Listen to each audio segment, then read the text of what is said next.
네, 오늘 말씀의 제목은 반응을 초월한 구원의 길, 반응을 초월한 구원의 길이라는 제목입니다. 여러분 아마 낙인이라는 말 많이 들어보셨죠? 그 인두에 이렇게 글자 같은 게 새겨진 걸로 동물이나 사람 가죽에 이렇게 불로 지져서 낙인을 찍는 거죠. 그 낙인, 뭐 인은 도장인이겠지만 낙자가 이 불화자 옆에 이름 명자거든요. 그 불로 이름을 아주 딱 찍어 놓는 이제 그런 것입니다. 평생 지울 수가 없죠. 근데 이 낙인이 뭐 나중에 이제 뭐 가구라든지 유명한 제품들에도 이게 레이블을 붙이는 거죠. 그래서 아, 어디에 속해 있고 어떤 특성이 있고 어떤 그 브랜드를 가지고 있는 제품은 바로 이런 성향이 있어, 이런 것들에 대해서 확실하게 레벨을 붙인 것입니다. 1960년대 미국의 사회학자 중에서 시카고 학파에 속한 사람인데요, 하워드 S. 베커라는 사람이 낙인 이론을 주장했습니다. 이 베커에 의하면 범죄자라는 사람을 만드는 요인 중에 하나가 뭐냐면 사회 구조적인 문제라는 거죠. 그러니까 사회 구조적인 문제 때문에 사람이 죄를 짓게 되는데 그 죄인을 아주 범죄자로 딱 낙인을 찍는 순간 개선의 여지가 없이 더 이제 심각한 문제가 발생한다는 거죠. 그래서 낙인을 찍는 것 자체가 범죄자를 더 양산하게 되는, 개선의 여지가 없게 만드는 일이라고 이야기합니다. 그래서 이 사회학자도 그렇게 이야기하지만 심리학에서는 굉장히 이게 중요한 요소입니다. 낙인 효과, 스티그마 이펙트라고 하는데, 이 낙인 효과는 심리학적으로 굉장히 중요한 게 뭐냐면, 어떤 낙인을 딱 찍게 되면 그들의 행동, 능력, 성격에 대한 인식을 왜곡하게 되는 현상이 일어납니다. 그러니까 카테고리화 시키면은 뭐 A형, B형, 예전에 우리는 그랬잖아요. 또 뭐 성씨에 따라서 최씨, 강씨 먼저 이야기도 하고, 또 지역에 따라서 전라도니 경상도인지 하면 그 사람에 대한 모든 행동이나 인식이나 이런 것들이 다른 안경을 끼고 보게 되기 때문에 참 가슴 아픈 일들이 일어납니다. 이 효과가, 낙인 효과가 엄청나죠. 제한적인 시선으로 그들을 바라볼 수밖에 없게 됩니다.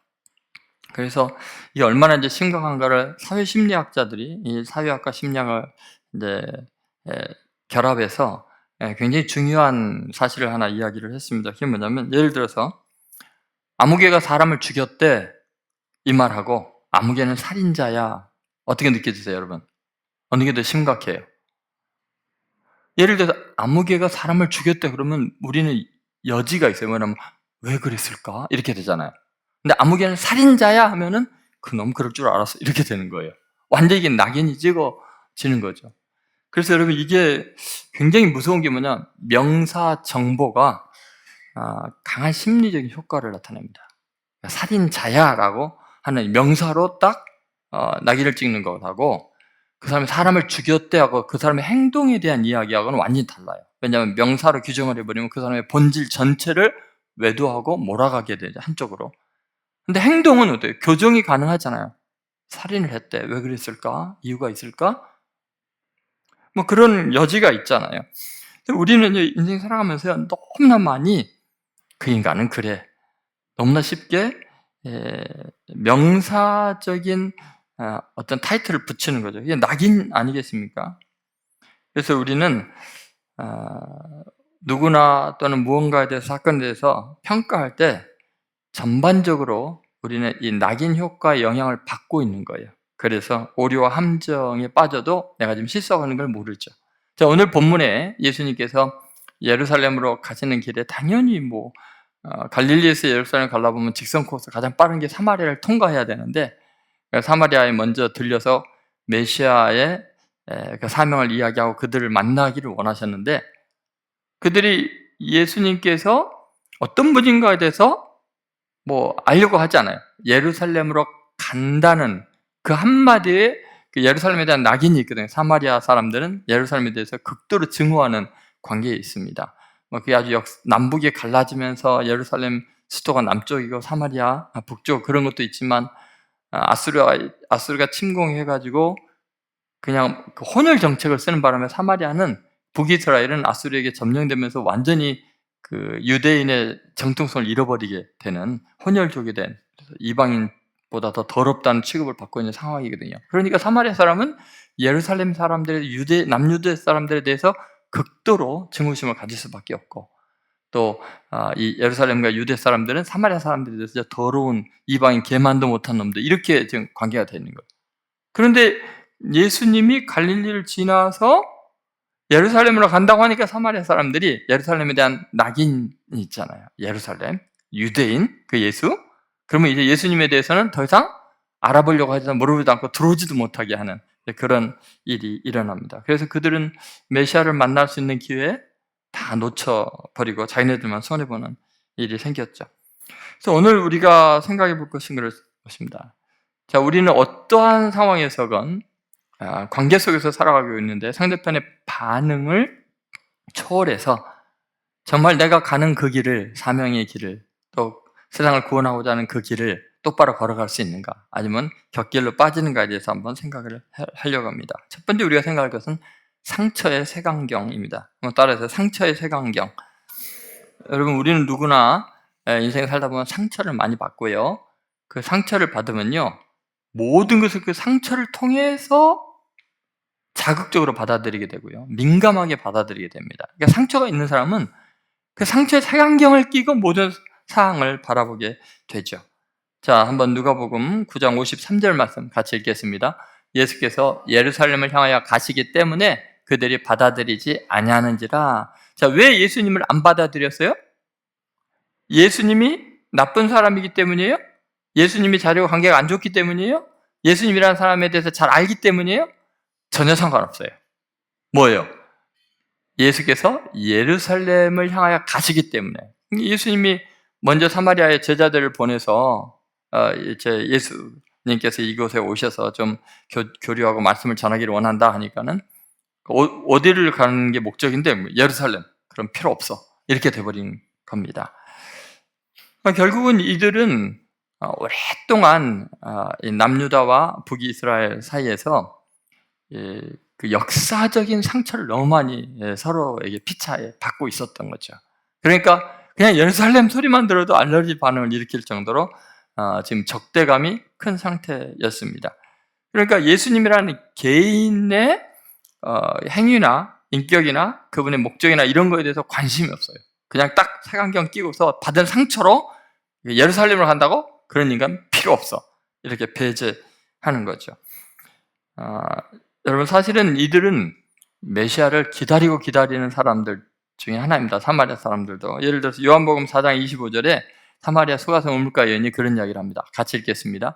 여자가 이르되 메시아 곧 그리스도라는 이가 오실 줄을 내가 아노니 그가 오시면 모든 것을 우리에게 알려주시리이다. 어때요? 메시아를 기다리고 있어요? 안 기다리고 있어요? 기다리고 있어요. 그런데도 메시아인 예수님에 대해서 전혀 마음을 열지 못하는 이유가 뭐냐면 받은 상처 때문에. 예루살렘으로 간다고? 그러면 끝났어, 이렇게 돼버린 거죠.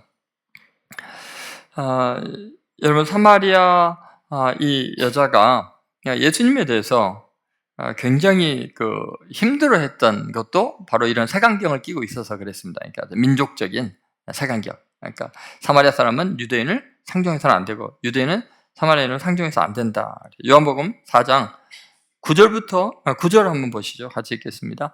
사마리아 여자가 이르되 당신은 유대인으로서 어찌하여 사마리아 여자인 나에게 물을 달라 하나이까 하니 이는 유대인이 사마리아인과 상종하지 아니함이라. 자, 여인과 예수님의 관계가 원래 안 좋은 거예요?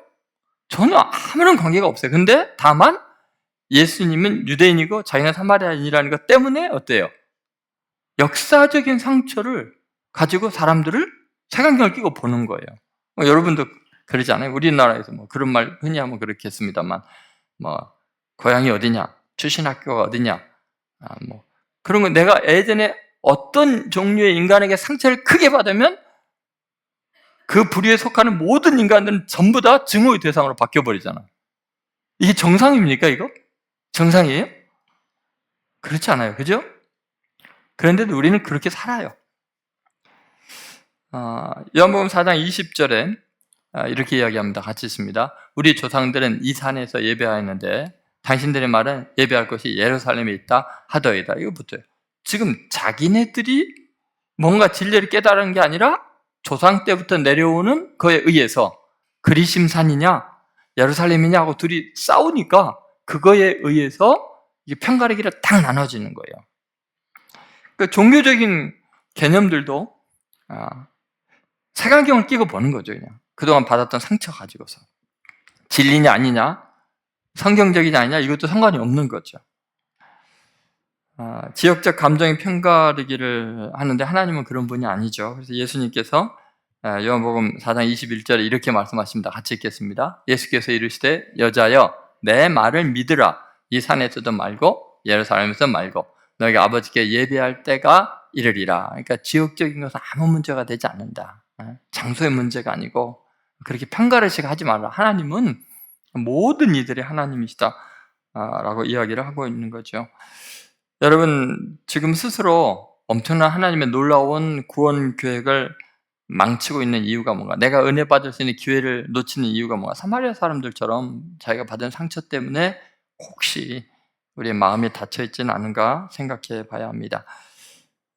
예수님은 오히려 사마리아 사람들과 자신을 동일시 여기셨습니다. 그리고 사마리아 사람들을 사실은 적극적으로 추천해주고 그들에 대해서 평을 좋게 해주셨습니다. 그래서 사람들이, 유대인들이요, 사실은 사마리아인들이 싫어하는 유대인들이 예수님을 싫어했어요. 자꾸 사마리아 편을 드니까.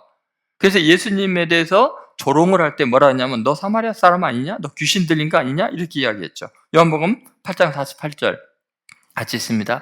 유대인들이 대답하여 이르되 우리가 너를 사마리아 사람이라 또는 귀신 들렸다 하는 말이 옳지 아니하냐. 어때? 유대인들이 예수님을 누구라 그래요? 사마리아 사람이라고. 그냥 근거 없이 그러겠어요? 예수님 맨날 사마리아 사람들 편을 들으니까 대화 속에 너 사마리아 사람 아니야? 그런 거 아니겠습니까? 그런데 사마리아 사람들은 아군과 적군을 분간을 못하고 그냥 유대인이라는 이유로 다 총으로 쏴서 죽이려고 하는 거 아니에요? 여러분 예수님은요 이 낙인 효과를 정면으로 거부하시는 거예요. 그런 거 안 된다. 사마리아 사람이라고 유대인이 함부로 하면 안 되고 또 유대인이라고 사마리아 사람들이 그렇게 한꺼번에 폄하하면 안 된다. 그러면 나를 거부하는 거다. 너희 중에 지극히 작은 자에게 한 것이고 나에게 한 것이다라고 주님이 말씀하신 이유가 거기 있어요. 여러분 예수님께서 누가복음 10장, 이게 9장이잖아요. 사마리아 사람들이 거부를 당했잖아요. 그래 놀랍게 누가복음 10장에서 유대인들과 변론하면서 선한 사마리아 사람들 비유를 드신 자. 유대인 제사장, 레위인, 유대인들 다 잘못했다. 그런데 사마리아 사람만 그 강도 만난 사람을 도와줬다. 그래서 선한 사마리아 사람이라는 그 유명한 이름이 나온 거 아니에요.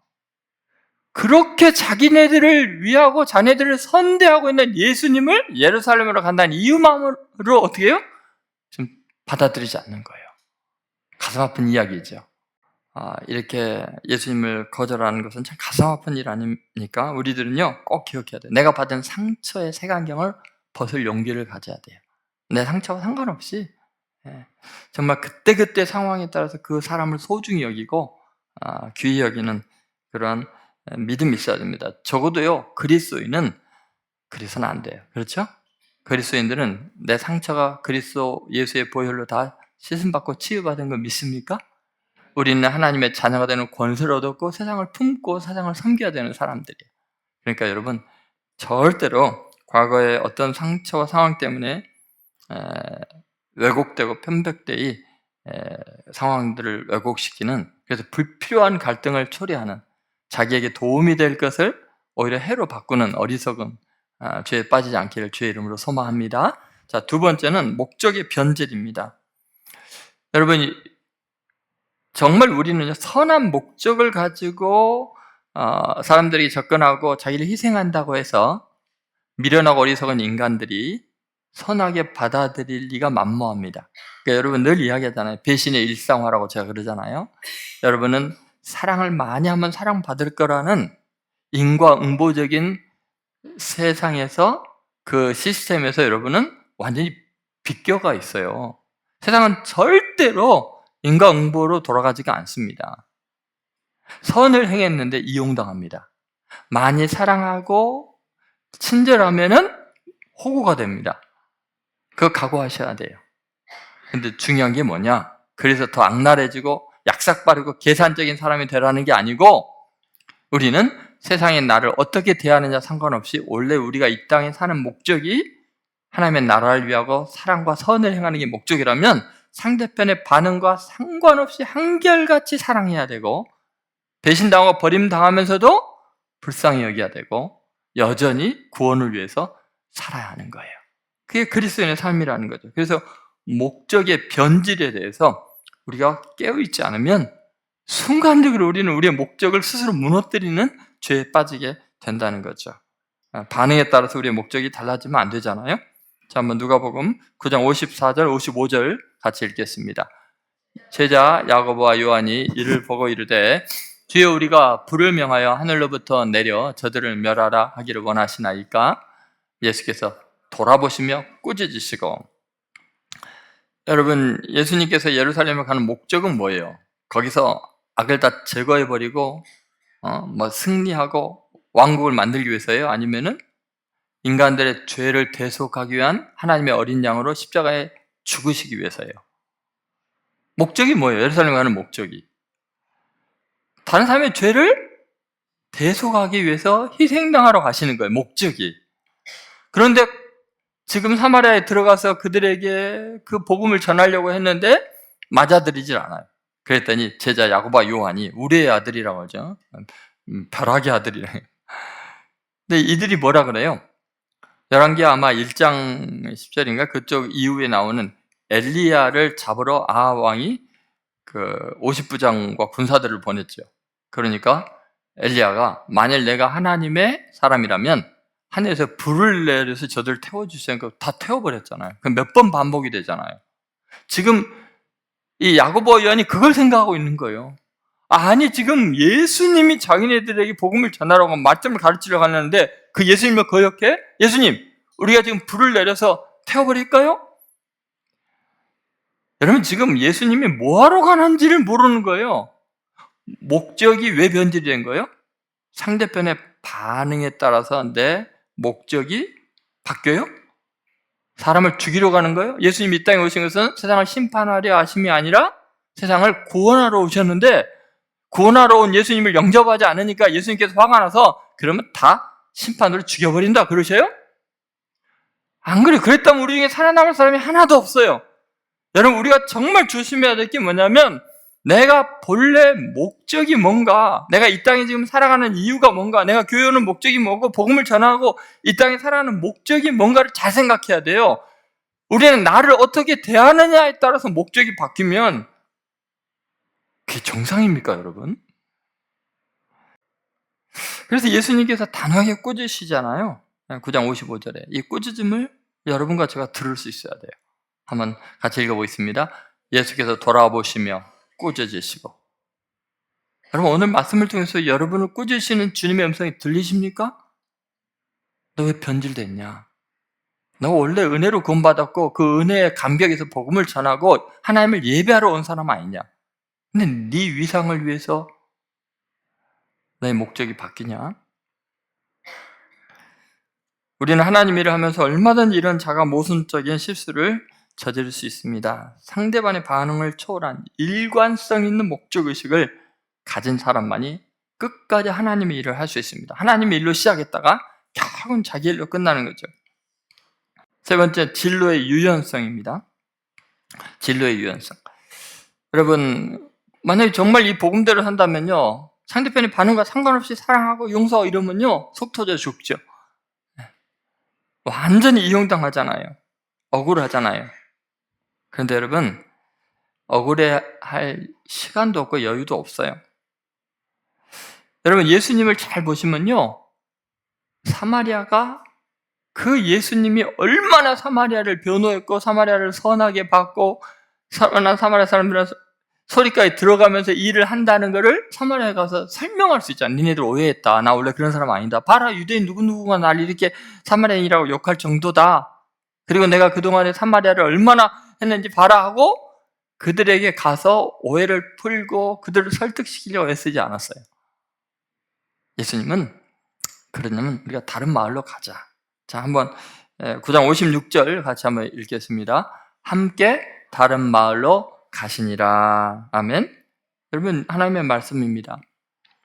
예수님은 사마리아 사람들의 거부에 억울해하시거나 그들을 설득하기 위해서 시간을 낭비하지 않았어요. 왜냐하면 그들의 때가 아직 안 이른 거예요. 아직 철이 없는 거예요. 언젠가 하나님이 깨닫게 하실 날이 있을 거예요. 그런데 지금 깨달았으면 좋았을 텐데 대신 고생을 많이 하겠죠. 여러분, 지금은 나를 배척하지만 언젠가 철들 날이 있을 거예요. 지금 나를 오해하지만 언젠가 하나님의 오해를 푸신 날이 있을 거예요. 지금은 저렇게 교만하지만 언젠가 통탄하면서 회개할 날이 있을 거예요. 요한복음 4장에서 사마리아의 수가성 우물가 여인이 자신의 죄를 지적한 메시아를 만났다고 이야기를 할 때 수가성 전체가 회개하는 역사가 일어납니다. 때가 있는 거예요, 여러분. 시간이 좀 걸릴 뿐이지 하나님은 반드시 오해를 풀어주시는 하나님이신 줄 믿습니다. 하나님 그러잖아요. 원수 갚는 것이 내게 있으니 내가 갚으리라 그랬는데 네가 너무 조급해갖고 네가 갚으려고 하면 네가 더 악한 사람이 된다. 하늘이 불을 내서 다 태우라 그래요? 놔둬라. 때가 되면은 그들이 네보다 더 믿음 좋고 더 철저히 회개하고 하나님을 사랑하는 사람 될 수 있단다. 심판하는 분은 하나님이지 네가 심판자 되려고 그래요. 너는 너 죄 감당하기도 힘들다. 그냥 내버려 두고 너는 사명에서 다른 마을로 가라. 예수님은 그들과 언쟁하고 자기를 설명하기 위해서 논쟁할 여유가 없으셨어요. 그래서 지금 이 9장 이루고요. 바로 10장에서 70인의 제자들을 세우고 그들 각 성에 막 두루 퍼져서 복음을 전하시기에 너무 바빠요.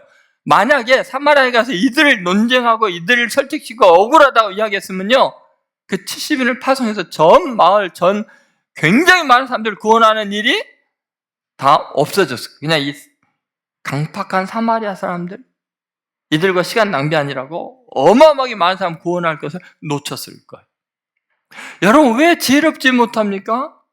왜 나를 오해하고 나를 인정하지 않는 사람들과 시간을 낭비하고 에너지를 낭비하고 그들 오해를 풀려고 내 변명을 오해를 씁니까? 그러지 마세요. 그건 하나님께 맡기세요. 심판은 하나님이 하셔요. 우리는 하나님의 복음을 전하고 다른 마을로 가야 되고 우리를 기다리는 사람들도 많고 세계적으로 할 일도 너무나 많고 얼마나 하나님을 기쁘시게 하고 사람들을 구원하고 환영하고 기뻐하는 것도 많은데 굳이 나를 반대하는 사람들을 붙잡고 설명할 시간하고 에너지를 낭비합니까? 여러분, 우리는요 다른 마을로 갈 준비, 진로의 유연성에 대해 생각해야 되는데 고집이 있지.